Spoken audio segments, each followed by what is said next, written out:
Maths classes इंडियामध्ये आपलं स्वागत आहे. मागील व्हिडिओमध्ये आपण डिस्कस केलेला आहे लॉगॅरिथमिक डिफरन्शिएशन. आता आपण डिस्कस करणार आहोत एक्सरसाइज 1.3 मधील क्वेश्चन नंबर 3. पण क्वेश्चन नंबर 3 डिस्कस करण्यासाठी आपल्याला गरजेचं आहे डेरिव्हेटिव्ह ऑफ इम्प्लिसिट फंक्शन्स. आता कोणता पॉइंट डिस्कस करणार आहोत आपण? Derivative of implicit functions. तर त्यासाठी आधी आपल्याला माहित पाहिजे की इम्प्लिसिट फंक्शन्स म्हणजे काय. पण इम्प्लिसिट फंक्शन्स माहित व्हायला आपल्याला आधी माहित पाहिजे की एक्सप्लिसिट फंक्शन्स म्हणजे काय. तर बघा इथे लिहितो मी एक्सप्लिसिट फंक्शन्स. एक्सप्लिसिट फंक्शन्स म्हणजे काय तर थोडक्यात मी सांगतो, ऑलरेडी 11वी मध्ये झालेला आहे. Suppose y equal to sine x, किंवा x equal to log y, म्हणजे इथे बघा y हा व्हेरिएबल एक्सप्रेस केलाय in terms of only x. x हा व्हेरिएबल एक्सप्रेस केलाय only in terms of y, म्हणजे function of one variable in terms of another variable, function of one variable in terms of only another variable. अशा टाइपच्या फंक्शन्सना काय म्हणलं जातं? Explicit functions. कसलं फंक्शन्स? Explicit functions. आता याच्यानंतर इम्प्लिसिट फंक्शन्स म्हणजे काय बघूया. Implicit functions. ओके, आता इम्प्लिसिट फंक्शन्स म्हणजे काय तर जे फंक्शन्स एक्सप्लिसिट नाहीत, अशा फंक्शन्सना काय म्हणलं जातं? Implicit functions.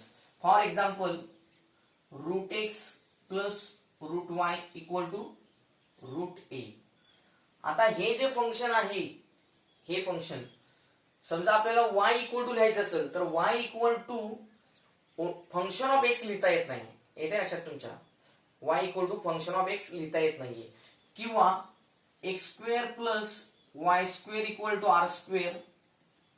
Okay, x square plus y square equal to r square is the standard equation of circle having centre origin and radius r. Okay, तर हे सुद्धा इक्वेशन काय आहे? इम्प्लिसिट फंक्शन आहे. कारण याच्यामध्ये आपल्याला y equal to function of x लिहिता येत नाही. y equal to function of x काय करता येत नाही. हे जे फंक्शन आहे हे function y equal to function of x असं आपल्याला काय एक्सप्रेस करता येत नाही. म्हणून याला काय म्हणलं जातं? Implicit functions. आता या इम्प्लिसिट फंक्शन्स जे आहेत याचा डेरिव्हेटिव्ह कसा फाइंड आउट करावा याची एकदम सिंपल आयडिया आहे. याचे काही रूल्स वगैरे पाठ करायची गरज नाही, स्टेप्स सुद्धा पाठ करायची काही गरज नाही. बुक मध्ये जरी दिला असेल तरी काही गरज नाही. आता आपण एक एक्झाम्पल असं डिस्कस करणार आहोत ज्या एक्झाम्पल मध्ये तुम्हाला क्लिअर होईल की how to find the derivative of implicit functions. तर बघा याच्यामध्ये एक्झाम्पल लिहितो मी. If x square plus y square equal to r square, r equal to radius of the circle. If x square plus y square r square, then find dy by dx. This is the very interesting example based on the derivative of implicit functions. तर बघा solution मध्ये काय होईल. आता दिलेलं काय आहे? X square plus y square equal to r square. Okay, आता इथं लक्ष द्या, इथं x square plus y square equal to r square आहे. ओके, डायरेक्ट आपण काय घेऊया? डिफरन्शिएट. काय घ्यायचं? Direct differentiate with respect to x घ्यायचं. लक्षात ठेवा, डायरेक्ट काय घ्यायचं कारण हे इम्प्लिसिट फंक्शन्स आहे. तर direct differentiate with respect to x लिहिणार. आता त्यानुसार इथं कोणतं साइन आहे? मध्ये प्लस आहे. बाय ऍडिशन रूल काय होईल? D by dx of x square plus d by dx of x square plus d by dx of y square equal to d by dx of r square. Okay, आता x स्क्वेअरचा derivative काय आहे? Power 2 पुढे येईल आणि power 1 न कमी म्हणजे 2x प्लस. तसंच सेम वाय स्क्वेअरचं काय होईल? 2y, पण हे y स्क्वेअर आहे, x नाहीये, त्यामुळे बाय युझिंग चेन रूल काय होईल, परत y चा डेरिव्हेटिव्ह, y चा काय होईल dy by dx. r square, r is the radius, आणि रेडियस काय असते, कॉन्स्टंट असते, कॉन्स्टंट स्क्वेअर काय होणार, कॉन्स्टंट, कॉन्स्टंटचा डेरिव्हेटिव्ह 0. ओके, आता हे काय येणार simplification, 2y dy by dx equal to, हे प्लस 2x आहे, RHS ला न्या, मायनस 2x. आता इथे काय होईल बघा, dy by dx equal to, आता हे 2y आहे ते काय करा RHS ला घ्या, म्हणजे काय होईल minus 2x upon 2y. These two get cancel, only remaining dy by dx equal to minus x upon y. This is the derivative of the equation of circle having center, origin and radius r. Okay, very interesting example. तर अशा पद्धतीने काय करायचं इथं, पहिल्यांदा differentiate करायचं आहे, differentiate केल्यानंतर ज्या dy by dx च्या ज्या टर्म येतात त्या dy by dx च्या टर्म काय करायचे, लेफ्ट साइडला सगळे घ्यायचे, एका साइडला सगळे घ्यायचे, RHS ला विदाउट dy बाय dx जे आहे त्या टर्म RHS ला घ्यायचे आणि फक्त सिम्प्लिफाय करायचं, म्हणजे dy बाय dx कंसात काय यायचंय ते येऊ द्या, ते जे कंसात आहे ते इकडं RHS ला काय करा डिनॉमिनेटर मध्ये घ्या आणि तेच आपलं काय असणार आहे फायनल आन्सर असणार आहे. तर आपण डिस्कस करूया यानंतर एक्सरसाइज 1.3 क्वेश्चन 3. बघा,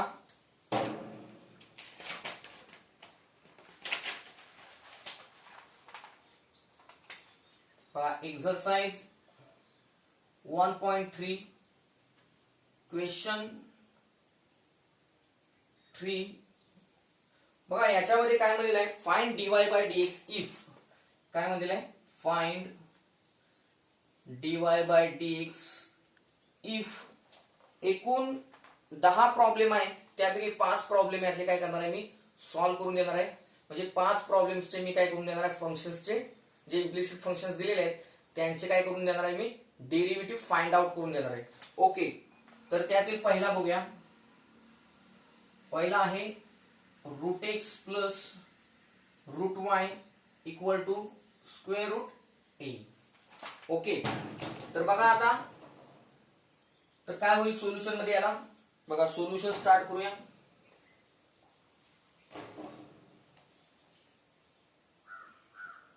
ओके, सोल्युशन तर हे दिलेलं आहे आणि आपल्याला फाइंड काय करायचं आहे dy बाय dx. ओके, तर करूया, चला differentiate with respect to x, मध्ये प्लस साइन आहे, by using addition rule what happen, dy by dx of route x plus dy by dx of route y equal to dy by dx of square route a. Route x चा derivative आपल्याला तर माहितीच आहे 1/2 route x plus route y चा काय होईल 1/2 root y into by chain rule y, रूटच्या आत काय y आहे त्या y चा सुद्धा डेरिव्हेटिव्ह म्हणजेच काय dy बाय dx. याला काय करायचं, या dy बाय dx ने या 1/2 रूट y ला मल्टिप्लाय करायचं इक्वल टू रूट a काय आहे कॉन्स्टंट आहे, मग रूट a काय झालं कॉन्स्टंट आहे, कॉन्स्टंटचा डेरिव्हेटिव्ह 0. आता हे सिम्प्लिफाय करूया, हे आहे तसंच लिहूया 1/2 root y dy by dx equal to, हे 1/2 रूट x आहे RHS ला घेऊया, प्लस काय होईल तिकडे RHS ला मायनस, म्हणजे मायनस 1/2 रूट x. ओके, आता हे काय होईल dy by dx equal to, आता हे छेदात 2 रूट y आहे हे LHS मध्ये, ते आपण इकडे काय करूया RHS मध्ये न्यूमरेटरला जाईल, म्हणजे काय मायनस 2 रूट y अपॉन काय 2 root x. So these two cancel, answer काय minus square root y upon x. This is our required dy by dx. Okay, very interesting, very easy example. I hope you understand. चला next problem बघूया.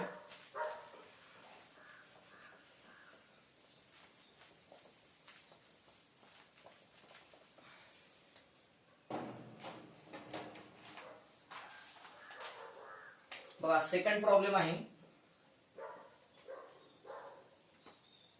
x root x plus y root y equal to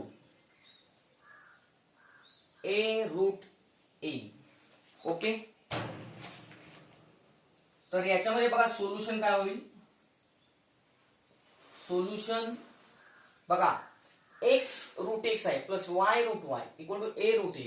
तर याच्यामध्ये बघा लक्षात घ्या derivative च्या नेमाचं काय होईल differentiate with respect to x. मध्ये प्लस आहे बाय युजिंग ऍडिशन रूल. काय होईल dy dx of x root x plus dy dx of y root y equal to dy dx of a root a. Okay, आता इथं काळजीपूर्वक लक्ष द्या. इथं काय आहे x आहे आणि इथं रूट x आहे. x ची पॉवर 1 आहे. रूट x म्हणजे पॉवर किती हाफ. मग ही हाफ पॉवर आणि ही 1 पॉवर म्हणजे किती पॉवर होणार हाफ प्लस 1 म्हणजे किती 3/2 म्हणजे काय येणार therefore dy dx of x raise to काय होणार 3/2 plus dy dx of y raise to काय येणार 3/2 इक्वल टू. आता इथं बघा काय होईल a कॉन्स्टंट रूट a पण कॉन्स्टंट. त्यामुळे a constant root a constant दोन कॉन्स्टंट नंबर्सचा मल्टिप्लिकेशन काय ना कॉन्स्टंटच म्हणजे कॉन्स्टंटचा डेरिव्हेटिव्ह काय असतो 0. आता इझी आहे. आता x raise to 3/2 by using formula x raise to n काय ना पॉवर पुढे घ्या. पॉवर एक न कमी म्हणजे 3/2 मायनस 1. आता 3/2 मायनस 1 म्हणजे किती व्हॉट 3/2 मायनस 1 म्हणजे हाफ. म्हणजे इथे काय येणार आहे आपलं x रेज टू इथे लक्षात 3/2 मायनस 1 म्हणजे काय हाफ प्लस इथं पण सेम तसंच काय ना 3/2 y raise to half into by chain rule. लक्षात घ्या इथं x इथं y आहे x नाही आहे त्यामुळे बाय युजिंग चेन रूल काय ना dy by dx equal to 0. आता इथे काय होईल बघा ही सेकंड टर्म जे आहे तशीच राहील कारण इथं dy बाय dx आहे. आपल्याला dy बाय dx सेपरेट पाहिजे लेफ्ट हँड साइडला. हे 3/2 y रेज टू हाफ म्हणजे काय square root y dy by dx equal to हे प्लस आहे तिकडे गेलं मायनस म्हणजे minus 3/2 x raise to half म्हणजे काय root x. Okay, therefore dy by dx equal काय येणार आता बघा. आता हे इथं मल्टिप्लाय आहे RHS ला ज्यावेळेस जाईल ते डिवाइड होईल म्हणजे मायनस हे 3/2 रूट x न्यूमरेटर आहे इट इज आणि हा डिनॉमिनेटर काय बनेल 3/2 रूट y म्हणजे इथं 3/2 root y. So this 3/2 get cancel. शिल्लक राहील काय फक्त dy by dx equal to काय शिल्लक राहील बघा this minus root x upon root y म्हणजे काय square root x upon y. Very interesting examples. Okay, बघूया आता next problem.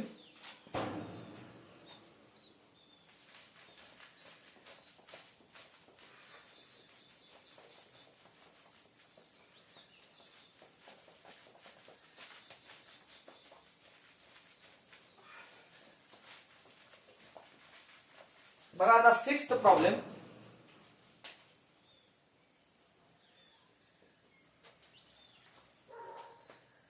x e raised to y plus y e raised to x equal to 1. This is also very interesting example. बघा आता काय होईल ते solution. Implicit फंक्शन्सच्या problem मध्ये late वगैरे मारायची काही गरज नसते कारण ऑलरेडी y कुठे ना इथं कुठे ना कुठे प्रॉब्लेम मध्येच असतो ऑलरेडी. तर आता काय करणार सेम काय होणार differentiate with respect to x.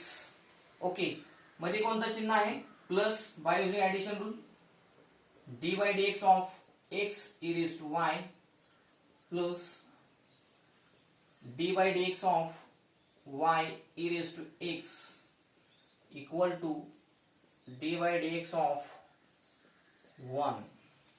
Okay, आता बघा इथं दोन फंक्शनच्या मध्ये मल्टिप्लिकेशन आहे. इथं सुद्धा काय आहे दोन फंक्शन्सच्या मध्ये मल्टिप्लिकेशन आहे.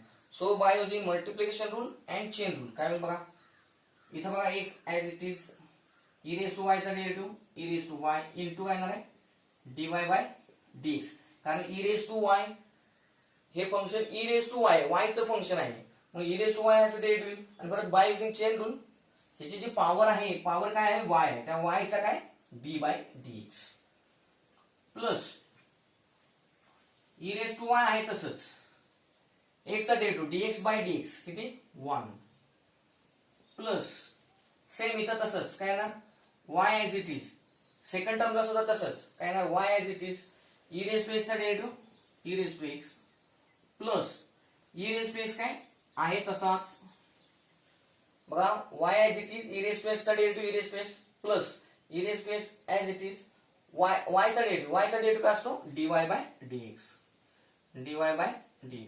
इक्वल टू आता हे 1 कॉन्स्टंटचा डेरिव्हेटिव्ह 0. आता बघा x e raise to y dy by dx आणि इथं बघा e raise to x dy by dx, म्हणजे ही टर्म आणि ही टर्म याच्यामध्ये काय आहे डीवाय बाय डीएक्स काय आहे कॉमन आहे, तर ते आपण कॉमन घेऊया, म्हणजे काय dy by dx into bracket काय x e raise to y plus हे काय e raise to x.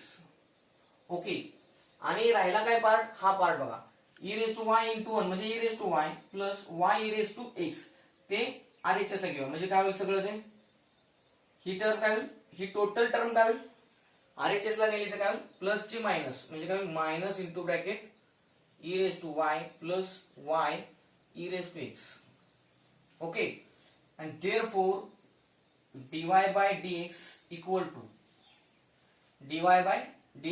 to काय येणार बघा आता हे इथं मल्टिप्लाय आहे, हा जो ब्रॅकेट आहे तो dy by dx ला काय आहे मल्टिप्लाय आहे, तिकडं आरएचएस ला गेल्यावर काय होणार डिवाइड होणार, म्हणजेच काय होणार minus into bracket e raise to y plus y e raise to x upon काय होणार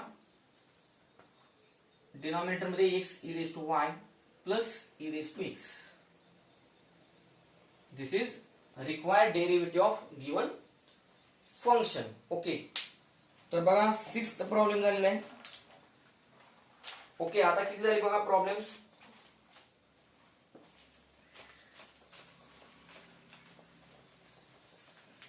3 प्रॉब्लेम्स झालेले आहेत, आता 2 प्रॉब्लेम्स राहिले आहेत. बघा एक व्हेरी इंटरेस्टिंग प्रॉब्लेम आहे, तो आता आपण डिस्कस करणार आहोत. 5th नंबरचा प्रॉब्लेम आहे बघा, 5th नंबर प्रॉब्लेम आहे very interesting problem. x square y square minus tan inverse of root x square plus y square equal to cot inverse of square root x square plus y square. Okay, आता बरेच विद्यार्थी काय झाले असतील, जे विद्यार्थी हा व्हिडिओ पाहत असतील ते विद्यार्थी थोडे भिले असणार आहेत. का तर फंक्शन खूपच मोठं आहे आणि त्यात फंक्शन मध्ये tan inverse of square root आहे, tan inverse of square root x square plus y square आहे. इथं सुद्धा कॉट इनव्हर्सच्या इनर पार्ट जो आहे तो square root x square plus y square आहे, त्यामुळे विद्यार्थी भिले असतील.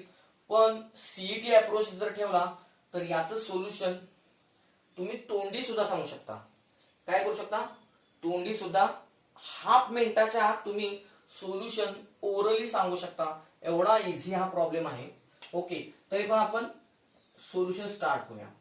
तर बघा हे दिलेलं आहे. ओके, तर देअरफॉर मी लिहितो बघा x square y square equal to, तुम्ही ओरली सोल्युशन सांगू शकता, एवढं इझी आहे मी म्हणलं होतं. बघा मायनस तिकडे न्या काय होईल आरएचएस ला न्या, ही टर्म जी आहे second term minus tan inverse of root x square plus y square ती आरएचएस ला न्या काय होईल ती मग tan inverse of root x square plus y square, आणि ही आहे तशीच म्हणजेच plus cot inverse of root x square plus y square. Okay, but we know that आपल्याला काय माहित आहे, का आहे माहित, काय माहित आहे tan inverse x plus cot inverse x, tan inverse x plus cot inverse x equal to pi by 2.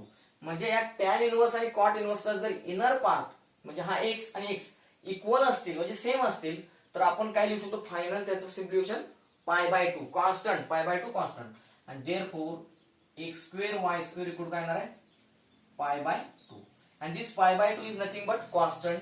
आता फक्त काय करायचं आहे एवढं सिम्प्लिफाईड फॉर्म आपल्याला आलाय की इझिली आपण काय करू शकतो डेरिव्हेटिव्ह फाइंड आउट करू शकतो. This is our implicit function. Okay तर काय करायचं direct differentiate with respect to x. Direct आपण काय करू शकतो differentiate with respect to x. आता दोघांच्या मध्ये काय गुणाकार आहे. काय आहे गुणाकार. तर काय होणार बघा d/dx ऑफ गिव्ह आहे x square differentiate with respect to x आहे. दोघांच्या मध्ये काय आहे डेरिव्हेटिव्ह आहे. दोघांच्या मध्ये काय x square into y square multiplication आहे. तर काय होईल x square as it is y स्क्वेअरचा डेरिव्हेटिव्ह म्हणजे काय येणार आहे 2y dy/dx by using chain rule plus y square as it is x स्क्वेअरचा डेरिव्हेटिव्ह 2x. बघा पुन्हा एकदा x square as it is y स्क्वेअरचा डेरिव्हेटिव्ह 2y आणि हे फंक्शन ऑफ y आहे x नाही त्यामुळे पुन्हा या y चा सुद्धा डेरिव्हेटिव्ह म्हणजे काय dy/dx ने मल्टिप्लाय करायचं plus y square as it is x स्क्वेअरचा derivative 2x equal to π/2 constant त्याचा डेरिव्हेटिव्ह 0. आता फक्त काय करायचं आहे dy/dx च्या टर्म LHS ला ठेवा बाकी राहिलेल्या सगळ्या टर्म RHS ला शिफ्ट करूया म्हणजे काय होईल हे 2x2y dy/dx as it is equal to हे प्लस आहे तिकडे गेलं मायनस म्हणजे काय होणार आहे -2y²x आता इथे बघा हे इथं मल्टिप्लाय आहे 2x2y dy/dx ला मल्टिप्लाय आहे ते RHS ला गेल्यावर काय होईल डिवाइड होईल म्हणजे काय फायनल dy/dx इक्वल काय येईल आपण -2y²x अपॉन हा 2x2y. So this two get cancel. एक इथला एक x कॅन्सल होईल एक y कॅन्सल होईल शिल्लक काय राहील फायनल आन्सर बघा dy/dx equal to minus numerator मध्ये काय राहील फक्त y आणि डिनॉमिनेटर मध्ये काय राहील फक्त x. So this is required derivative of given function.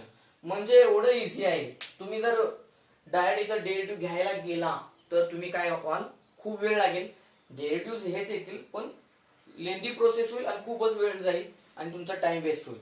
तर इथं जबरदस्त मी सुपर शॉर्टकट दिलेला आहे त्याचा तुम्ही काय करा उपभोग घ्या. ओके आता नेक्स्ट एक्झाम्पल बघूया last example of the question 3.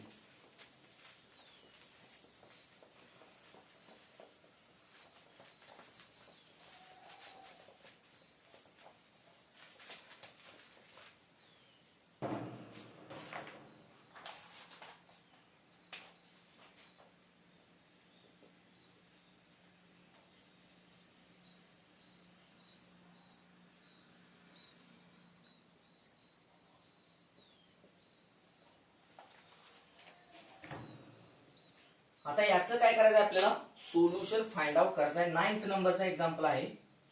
Okay तर सोल्युशन स्टार्ट करूया.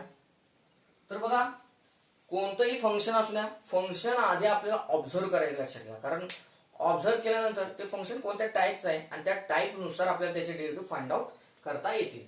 तर इथं बघा e⁻x-1 आहे y आहे म्हणजे काय बघा इथे फंक्शन रेज टू फंक्शन आहे. काय आहे फंक्शन रेज टू फंक्शन आहे आणि ज्यावेळी फंक्शन रेज टू फंक्शन असेल त्यावेळी आपण काय करतो लॉगॅरिथमचा यूज करतो.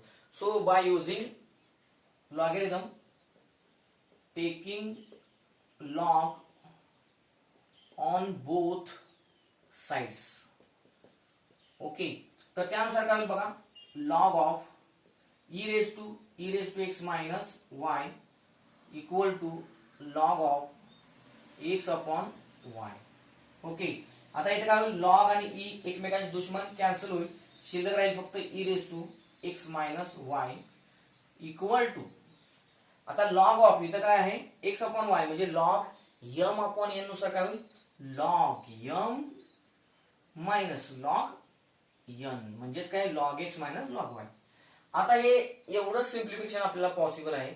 आता फक्त फाइंड आउट काय करायचं आपल्याला डेरिव्हेटिव्ह म्हणजे काय येणार आपली step next differentiate with respect to x म्हणजे काय देयरफॉर e⁻x-y चा डेरिव्हेटिव्ह आहे e⁻x-y into bye chain rule पुन्हा या पॉवरची डेरिव्हेटिव्ह इंटू काय ना d by d x of power किती आहे एक्स मायनस वाय त्याचा डेरिव्हेटिव्ह. ओके आता इथं बघा लॉग एक्सचा डेरिव्हेटिव्ह किती 1 अपॉन एक्स मायनस इथं बघा लॉग वायचा डेरिव्हेटिव्ह काय असतो 1 अपॉन वाय. पण हे लॉग एक्स नाहीये लॉग वाय आहे तर काय करा बाय चेन रूल पुन्हा या लॉगचा जो इनर पार्ट आहे वाय त्या वायचा काय घ्या वायच्या डेरिव्हेटिव्ह न मल्टिप्लाय करा म्हणजेच काय वायचा डेरिव्हेटिव्ह म्हणजेच काय डीवाय बाय डीएक्स आपण काय करणार ह्या 1 अपॉन वाय ला मल्टिप्लाय. आता बघा सिम्प्लिफाय करूया अजून. आता काय येणार बघा e raise to x minus y as it is into bracket. आता बघा एक्स मायनस वाय आता सबट्रॅक्शन रूल पहिल्यांदा एक्सचा derivative with respect to x म्हणजे काय डीएक्स बाय डीएक्स किती 1 मायनस पुन्हा वायचा derivative with respect to x म्हणजे डी वाय बाय डीएक्स म्हणजे काय येणार ह्या डीएक्स ला गुणलं आपण थोडक्यात डी बाय डीएक्स ला गुणलं म्हणजे काय येणार आहे d y by dx equal to 1 upon x minus 1 upon y d y by dx. आता या e raise to x minus y ने काय करायचं कंसाला गुणूया म्हणजे काय बघा therefore e raise to x minus y minus e raise to x minus y into काय d y by dx equal to 1 upon x minus. Okay आता बघा एलएचएस ला लेफ्ट हँड साइडला सगळ्या काय करायचे आपण कलेक्ट करायचे डीवाय बाय डीएक्स. बघा इथे डीवाय बाय डीएक्स आरएचएस मध्ये पण आहे म्हणजे ही टर्म इकडे एलएचएस ला आली पाहिजे म्हणजे मायनस इकडे काय प्लस होईल आणि ही जी टर्म आहे ज्याच्यामध्ये डीवाय बाय डीएक्स नाहीत त्या सगळ्या टर्म कुठे पाहिजेत आरएचएस ला म्हणजे काय होणार ही टर्म तिकडे जाणार आहे म्हणजे काय होणार आहे 1 upon y dy by dx हे minus e raise to x minus y dy by dx आहे तसंच इक्वल टू हे 1 अपॉन एक्स ही टर्म आहे तशीच 1 अपॉन एक्स ची e raise to x minus y तिकडे जाईल म्हणजे काय होईल मायनस प्लस च मायनस होईल e raise to x minus y. Okay आता हे डीवाय बाय डीएक्स आहे हे डीवाय बाय डीएक्स आहे common dy by dx common आता राहील 1 upon y minus e raise to x minus y equal to आता इथं बघा इथं छेदात किती आहे 1. ओके छेदात किती आहे 1 इथं किती आहे छेदात 1. ओके तर छेद समान आहेत का नाही छेद समान नाही म्हणजे काय करावं लागेल आपल्याला तिरकस गुणाकार करावा लागेल. आता तिरकस गुणाकार कसा होईल बघा 1 इंटू 1 1 मायनस इथे एक्स ने मल्टिप्लाय करा म्हणजे एक्स ई रेज टू काय होईल एक्स मायनस वाय अपॉन काय इथं एक्स येईल. सेम तसंच इथं काय होईल बघा d y by d x common हा करेल छेद समान नाही इथे कसं होणार 1 minus y e raise to x minus y upon राहील y equal to 1 minus x e raise to x minus y upon राहील एक्स. आता फायनल आन्सर आपल्याला पाहिजे फायनल आन्सर काय बघा इथं मी टॉपला लिहितो फायनल आन्सर बघा फायनल आन्सर काय येईल डीवाय बाय डीएक्स आपल्याला पाहिजे. आता काय होईल हा जो वाय आहे छेदातला तो इकडे न्यूमरेटरला मल्टिप्लाय करेल हा जो अंशातली जी टर्म आहे ती इकडे आरएचएस ला काय होईल डिनॉमिनेटरला मल्टिप्लाय होईल म्हणजे फायनल आन्सर काय येईल आपलं therefore dy by dx equal to y ने मल्टिप्लाय करा म्हणजे वाय इंटू ब्रॅकेट काय 1 minus x e raise to x minus y upon काय होईल बघा हा एक्स म्हणजे x into bracket 1 minus y into काय ना e raise to x minus y. Okay this is dy by dx. तर अशा पद्धतीने आपण काय केलेलं आहे इथं क्वेश्चन नंबर 3 काय केलेला आहे कंप्लीट केलेला आहे. आपण याच्यामध्ये एक सुपर शॉर्टकट दिलेला आहे जो सीईटी साठी उपयोगी पडेल. तेव्हा तुम्ही काय करा सगळ्या मित्रांना व्हिडिओ शेअर करा. Okay thank you for watching my video.